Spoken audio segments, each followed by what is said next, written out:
Well, there's always those days. I remember when during the Tet Offensive, of course, you never knew what was going to happen during that first couple of days.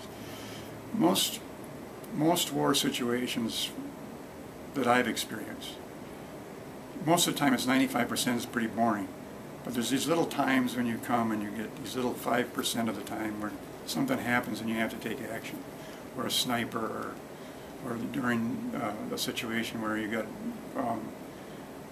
bombs going off, or people are shooting over in here. You don't know where to go. You're just heading for cover, and so those are times that you just react. I mean, you're just going to react to whatever the situation is, and hopefully you react in the situation where you're not. And I lucked out. I actually never got hurt. I don't think I had any post-traumatic stress from the war. So from that perspective, the war was changed my life, and it was very educational in the sense that I came out of it pretty well, as opposed to some GIs that didn't come out of it either mentally or physically well. And I think I came out of it very luckily. Well, I don't know about luck. Is an interesting thing, how it works. Some people, you don't have any luck. Some people have luck. I don't know. Maybe my mother prayed for me a lot. I don't know. She always said she did, and I think maybe it worked. I don't know. But there are some people that just don't seem to have luck, and some people do have luck. And I consider myself very, very lucky the way it worked out. I mean, just being in situations I can go back.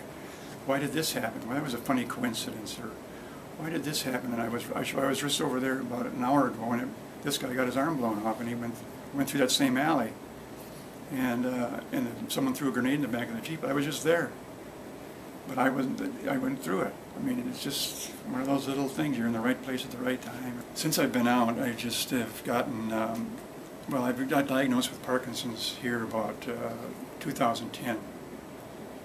And since I've been diagnosed with Parkinson's, veterans have been helping me out on that. So that's been a very, very good, and they've been very good. I have to say that I never thought 40-some years after the fact of being discharged from the Army that I would get help from the veterans. It never even dawned on me, but they've been very, very helpful. But did I get in Vietnam? Maybe I did with Agent Orange, maybe I didn't, who knows.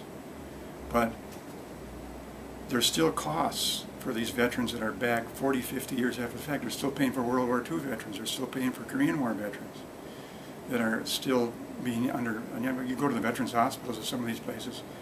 There's some of these guys that have been in the system for 40 and 50 years, and they are really hurting. And they've been through the system for a long time, and you can see they're used goods, basically, is what it comes down to. It's tough.